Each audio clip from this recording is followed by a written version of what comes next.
بسم الله الرحمن الرحيم شهر رمضان الذي أنزل فيه القرآن هدى للناس وبينات من الهدى والفرقان. Assalamualaikum Ustaz. Waalaikumsalam warahmatullahi wabarakatuh. Gimana kabarnya Haris? Alhamdulillah khair Ustaz. Insyaallah. Afwan Ustaz, barakallahu fiik. Ini mau tanya Ustaz, boleh Ustaz?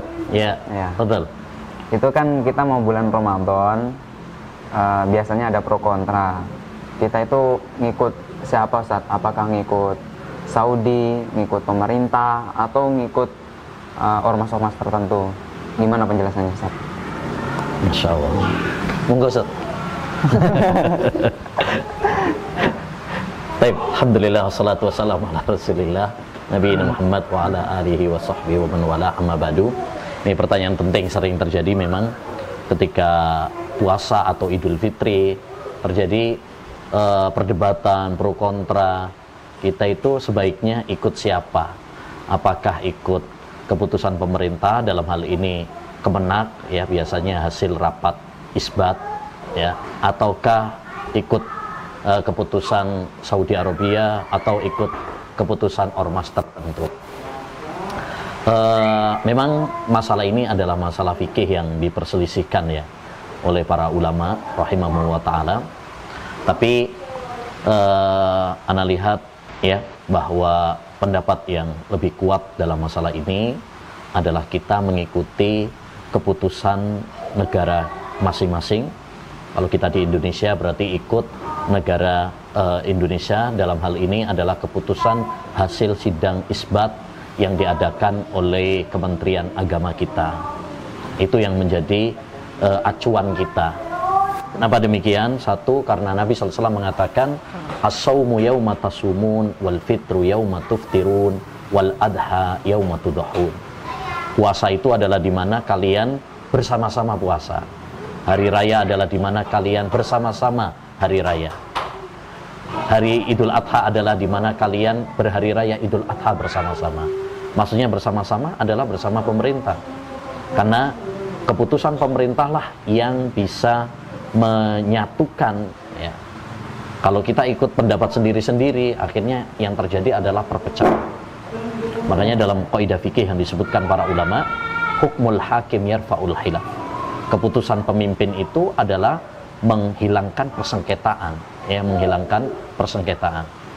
Jadi pendapat yang lebih kuat insyaallah taala, baik dari sisi syar'i maupun dari sisi logika, demikian juga dari sisi maqasidus syariah, itu kita mengikuti keputusan pemerintah masing-masing.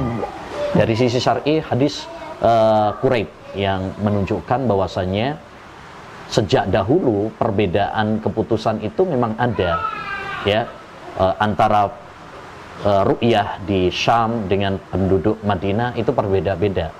Lalu kata sahabat Ibnu Abbas, begitulah kami diperintahkan, yaitu mengikuti negara masing-masing.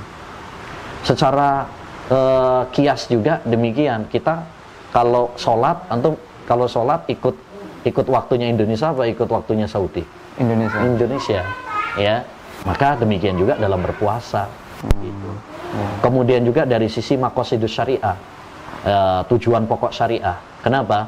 Karena di antara maqasidus syariah itu adalah Islam menganjurkan kepada kita untuk bersatu dan tidak berpecah belah.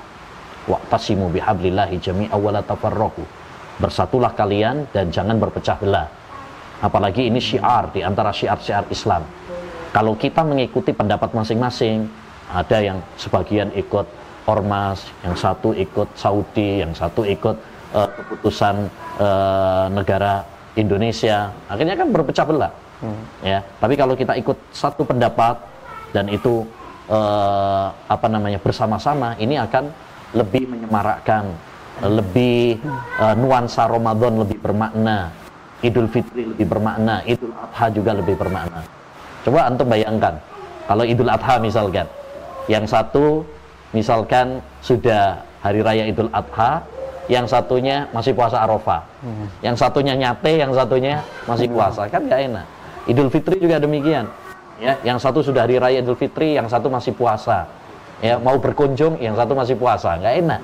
Tapi kalau kita ini bersama-sama, ya, bersatu dengan di bawah keputusan pemerintah, maka nuansa Ramadan, nuansa Idul Fitri, nuansa Idul Adha ini akan lebih bermakna. Jadi kesimpulan jawabannya adalah hendaknya bagi kita untuk mengikuti keputusan Indonesia, negeri kita Indonesia, dalam hal ini adalah hasil sidang isbat Kemenak, baik dalam hari raya Idul Fitri, Idul Adha, ataupun dalam puasa Ramadan. Gitu.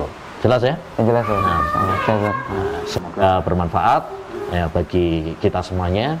Ya, wassallallahu wasallam ala nabiyina Muhammad wa ala alihi washabbihi ajmain. Assalamualaikum warahmatullahi wabarakatuh. Waalaikumsalam.